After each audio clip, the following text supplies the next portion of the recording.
मात्र आपला प्रयत्न असा आहे की ई पीक पाहणी ही एन्फोर्स झालीच पाहिजे. याचं कारण काय आहे तर आपण सातत्याने आपल्या इन्शुरन्समध्ये बघतोय की इन्शुरन्स एका पिकाचा आणि प्रत्यक्षात दुसरं पीक आणि मग हे सगळं सेटल करता करता अडचणी येतात. आपल्याला बीड सारखी एक घटना लक्षात आली की ज्या ठिकाणी सरकारी जमिनी आहेत, कोणी शेतकरी नाही आणि त्या ठिकाणी त्यांनी इन्शुरन्स काढून टाकला आणि नंतर मग ते क्लेम करणार की आमचं त्या ठिकाणी पीक आलं नाही, ते नष्ट झालं. आणि म्हणून ई पीक पाहणी हा तेवढ्याकरता आपण कंपल्शन केलेलं आहे, कारण कंपल्शन केलं तर हळूहळू ती वाढेल. आता आमचे 2 प्रयत्न याच्यामध्ये आहेत. एक, कारण असं लक्षात येत आहे की सरकारी स्तरावर तलाठी असतील किंवा तत्सम सगळे अधिकारी असतील, खरं म्हणजे एवढी मोठी यंत्रणा आपल्याकडे कृषी आणि महसूलची आहे की आपण 100% पीक पाहणी करू शकतो. पण त्याच्यामध्ये कुठेतरी एक कचराई म्हणू शकतो आपण किंवा जाणीवपूर्वक म्हणू शकतो, त्याप्रमाणे ही ई पीक पाहणी पूर्ण त्या ठिकाणी करण्यात येत नाहीत. कारण सांगितलं जातात. आज थोडा बहुत डोंगरी भाग सोडला तर महाराष्ट्रात असा भागच नाही की ज्या ठिकाणी नेटवर्क येत नाही. फार कमी भाग आहे, म्हणजे तो 5 किंवा 7% भाग असेल. 93% महाराष्ट्रातल्या भागात नीट नेटवर्क आहे. आणि अनेक वेळा तर आपण ऑफलाईन करून ते नंतर ऑनलाईन करण्याकरता देखील परवानगी त्याच्यामध्ये दिलेली आहे. म्हणून ई पीक पाहणी नीट एन्फोर्स करण्याचा प्रयत्न राज्य सरकारच्याकडनं करण्यात येईल. सगळे जे अधिकारी आहेत, मागच्याही काळात आम्ही सांगितलं होतं, परंतु अजूनही त्याच्यात कमतरता येते. त्यामुळे विविध विभागाचे लोक पूल करून आपल्याला ती कशी करता येईल आणि अल्टरनेटिव्हली शेतकरी देखील स्वतः ते कसं करू शकेल. आहेच आपण अलाव करतो, पण अजून त्याचं ट्रेनिंग नाही आहे. हा देखील आमचा एक प्रयत्न असेल. आणि त्याचसोबत आपण पॅरलली आता MRSACच्या सोबत एक प्रकल्प हातामध्ये घेतलाय, ज्याच्यामध्ये जशी आपण ई पीक पाहणी करतो तशी सॅटेलाइट इमेजरी ही देखील पूर्ण जनरेट करायची. तो एक आपला प्रयत्न आहे. दुसरं, ई पीक पाहणी आपल्याला ड्रोनच्या माध्यमातून करता येईल का, अशा प्रकारचं एक पायलट आपण मध्यंतरीच्या काळात करून बघितलेलं आहे. अशा काही गोष्टी करून याच्या पाठीमागचा उद्देश असा आहे की शासन दरवर्षी 7,000, 10,000, 12,000, 16,000 पर्यंत वेगवेगळ्या प्रकारची मदत करते. ही मदत योग्य लोकांना झाली पाहिजे, ती पात्र लोकांना झाली पाहिजे. याकरता खरं म्हणजे हा सगळा खटाटोप आहे. आणि म्हणून निश्चितपणे आपण जी काही या ठिकाणी शंका व्यक्त केलेली आहे, ही शक्यता आहे की सगळे लोक त्याच्यामध्ये आलेले नसतील, पण जे आले नसतील त्यांनाही मदत करणं हा शासन त्या संदर्भात प्रयत्न करेल. एक सन्माननीय अध्यक्ष महोदय, सन्माननीय मुख्यमंत्री महोदयांनी अत्यंत विस्तारानं आणि सरकार याच्यामध्ये ट्रान्सपरन्सी किती जास्ती असता येईल या उद्देशानं खूप विस्तारानं सांगितलं. तरी देखील आपण एक बीडचं उदाहरण सांगितलं की सरकारी जागेवर मुख्यमंत्री महोदय हे आपण शेतकऱ्यांना किंवा जे लाभार्थी, फक्त मी शेतकऱ्यांचं म्हणत नाही, आता ते यांचं आपण लाडकी बहीण योजनेचं पण बघितलं, परंतु हे सगळं करत असताना हे सगळं आपण तपासूनच त्याची नोंदणी करायची ही अधिकाऱ्यांच्यावर जबाबदारी असते, कृषी विभागाची असते, महसूल विभागाची असते. निदर्शनात असं येतं की याच्यामध्ये थोडेसे हे अधिकारी सुद्धा आहेत, इन्व्हॉल्व असतात, म्हणूनच हे सगळं घडतंय. आणि म्हणून अशा प्रकारच्या ज्यावेळेला चुका होतात आपण लाभार्थ्यावर ऍक्शन करतो, पण त्यामध्ये आपण त्या अधिकाऱ्यांना जबाबदार धरत नाही, जी यंत्रणा राबवणारी आहे. आता सरकारी धोरण इतकं उत्कृष्टरित्या तुम्ही सांगितलं, असं जर राबवण्याचे अधिकार कोणाला आहेत, हे राबवण्याचे अधिकार सरकारी यंत्रणेला आहेत, हे आपल्याला नाहीये. आणि म्हणून अशा चुका ज्या ठिकाणी होतात त्या ठिकाणी सरकारी यंत्रणेला जोपर्यंत आपण कठोरपणे जबाबदारी घेत नाही, केवळ ह्याच विभागातलं नव्हे, तोपर्यंत खऱ्या अर्थानं सरकारनं राबवलेल्या चांगल्या योजनेंचं जनतेला फायदा होईल असं वाटत नाही. सरकार कुठलंही असू दे, सातत्याने ते बदनाम होत राहतं, टीकेचं धनी होत राहतं. आणि म्हणून याच्यामध्ये सरकारी यंत्रणेला जबाबदार धरण्याची आपण प्रोव्हिजन कराल का? निश्चितपणे अध्यक्ष महोदय, हे खरंच आहे की काही ठिकाणी आपल्या यंत्रणा देखील या संदर्भात दोषी आहेत.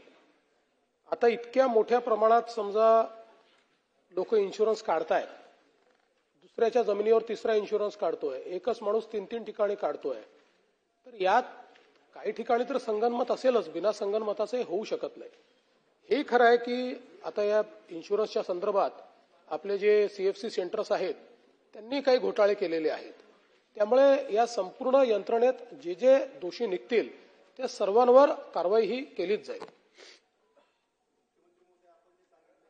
टक्के पीक पाणी झाली पाहिजे हे बरोबर आहे. आपण सहाय्यक स्तरावर म्हणजे जमाबंदी आयुक्तांनी सांगितलं की आपल्या ग्राम स्तरावरले जे अधिकारी आहेत, तलाठी असतील किंवा कृषी सहाय्यक असतील, यांची जबाबदारी पाहिजे. परंतु जमाबंदी आयुक्तांचं पत्र असं आहे साहेब, त्यात की कोतवाल, ग्राम रोजगार सेवक, आशा सेविका ही पीक पाणी करू शकत नाहीत. म्हणजे आपले जे परमनंट कर्मचारी आहेत किंवा ज्यांची जबाबदारी आहे त्यांच्यावर ही जबाबदारी दिली पाहिजे. एखादा शेतकरी जर तलाठ्याकडे गेला, तलाठी म्हणतो माझी जबाबदारीच नाही, तो जीआर दाखवतात. मी आरडीसीने विचारते, मला जीआर दाखवलं, जमाबंदी आयुक्ताचं पत्र दाखवलं. आशा सेविकांचं काम आहे का? ग्राम रोजगार सेवकांचं काम आहे का? जे आपले जबाबदार अधिकारी आहेत त्यांनी 100% कृषी सहाय्यक असतील किंवा तलाठी असतील, त्यांनी त्या शेतकऱ्यांच्या प्लॉटवर जाऊन 100% ही पीक पाणी करून घेणं ही जबाबदारी आहे. आणि अशा पद्धतीने स्पष्ट आदेश शासन काढणार का? याच्यामध्ये काही प्रॅक्टिकल विचार आपण केला पाहिजे.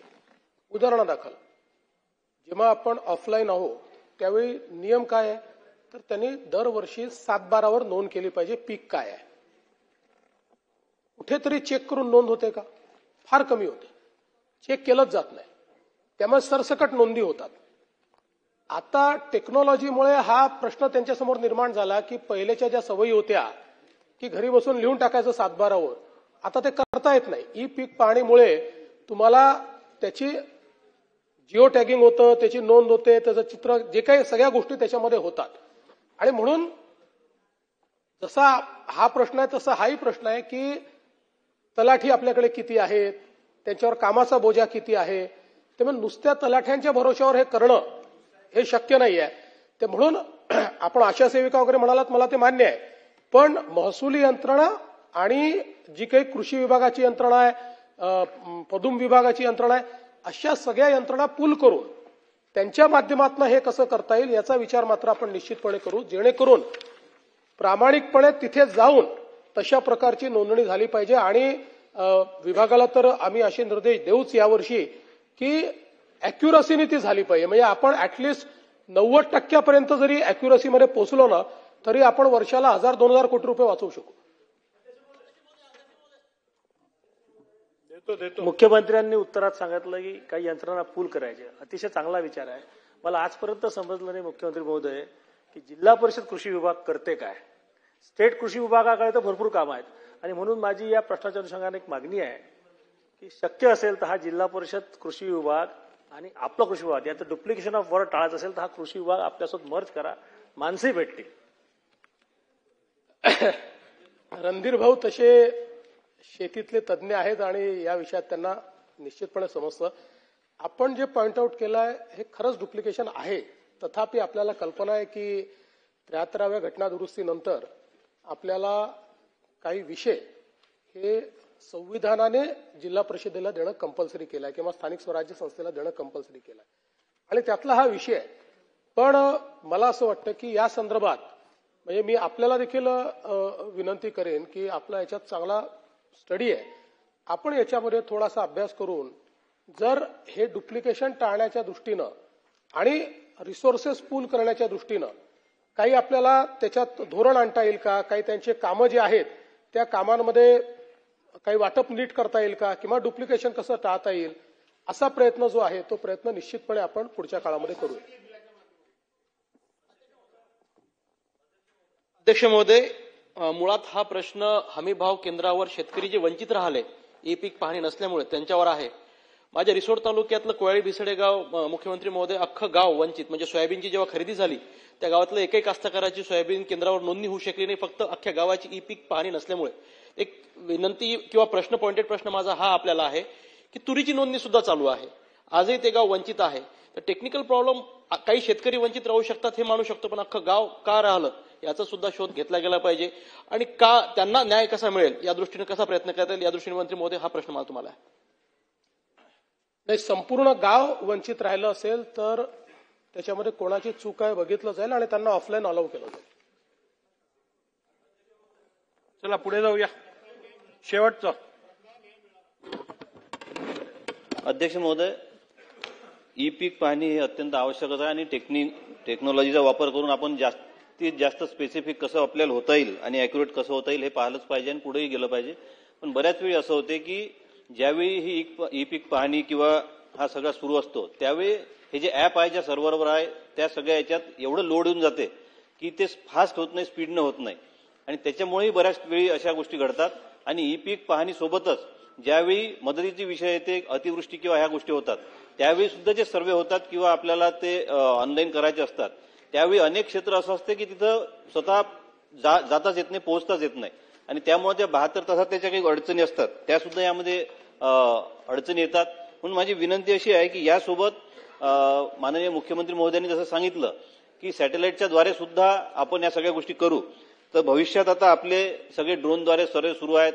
आपल्याला भविष्यात आता शेतीच्या संदर्भातही आपण सगळं करणार आहोत की शेतीचे सर्वे नंबर वगैरे एकत्रित करून सॅटेलाइटद्वारे मॅपिंग करणार आहोत. तर माझी अशी विनंती आहे की त्याच्यातही जरा ऍडव्हान्स पुढे जाऊन आपण या नोंदी त्याद्वारे कशा करता येतील, कसं काही त्यामध्ये करता येईल. आणि विशेष म्हणजे जेव्हा संकट येते शेतकऱ्यांवर, अतिवृष्टी होते, वादळं येतात, त्यावेळी त्या नुकसानीचं मॅपिंग जर सॅटेलाइटद्वारे झालं तर 72 तासाची अट रद्द करून त्या विम्याचंही आपण हे करू शकू आणि शासकीय मदत सुद्धा अत्यंत चांगल्या पद्धतीने देता येऊ शकते. आपण टेक्नॉलॉजीमध्ये एवढ्या पुढे जात असताना या गोष्टी जेव्हा सहज शक्य आहे तेव्हा त्या प्रत्येक शेतकऱ्यांनी ते वैयक्तिक करावं हा आग्रह आपण केलाच पाहिजे. प्रत्येकजण करूनही राहिलाय आणि मोठ्या प्रमाणात शेतकरी अवेअरही होऊन राहिले आणि करूनही राहिल्या. परंतु आपल्याकडूनही त्यामध्ये अधिक जर सोपं झालं आणि हे जे ऍप आहे ज्या सर्व्हरवर हे काम करतं त्याचं बल्कीनेस थोडा कमी करून त्यामध्ये ते स्पीडनं चाललं पाहिजे. या दृष्टीने आपल्याला काय करता येईल ते आपण पाहायला पाहिजे अशी माझी नम्र विनंती आणि सूचना आहे.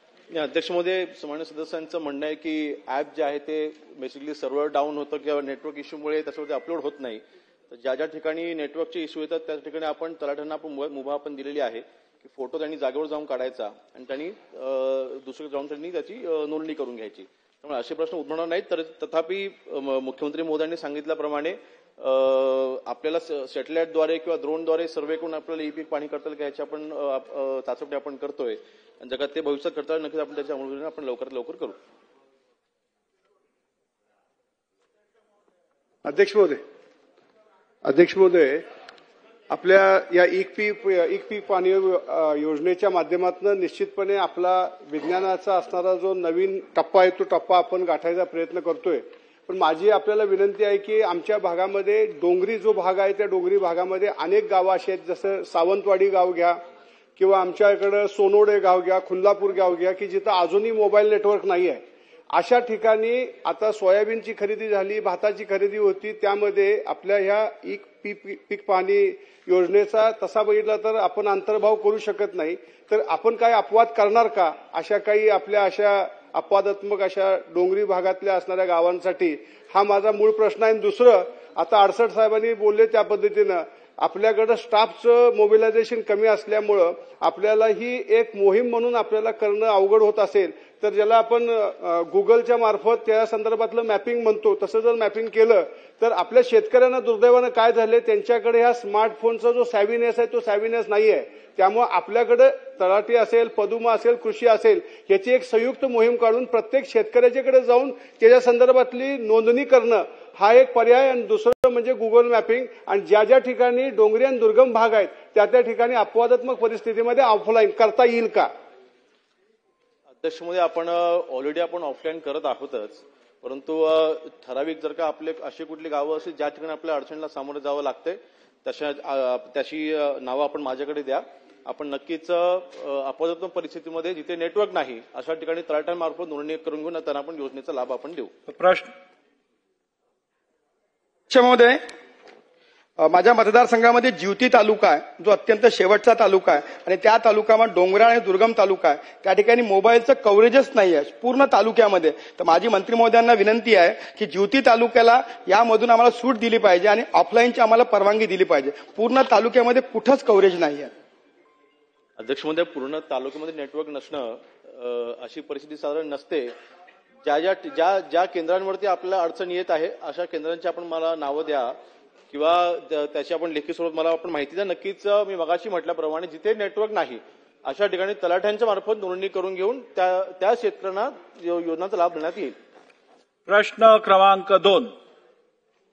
प्रश्न क्रमांक 2.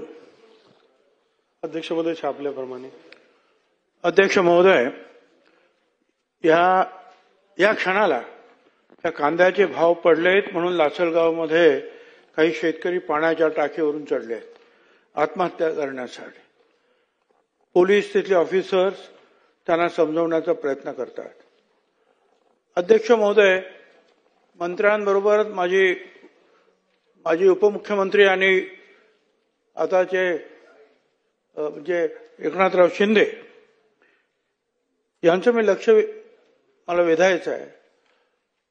या देशातील कांद्याच्या उत्पादनापैकी 60% कांदा या राज्यात आणि या राज्यातील जो कांदा उत्पादन होतो त्यातला 60% कांदा हा नाशिक जिल्ह्यातला आहे. अध्यक्ष महोदय, आज एकदम भाव पडलेले आहेत.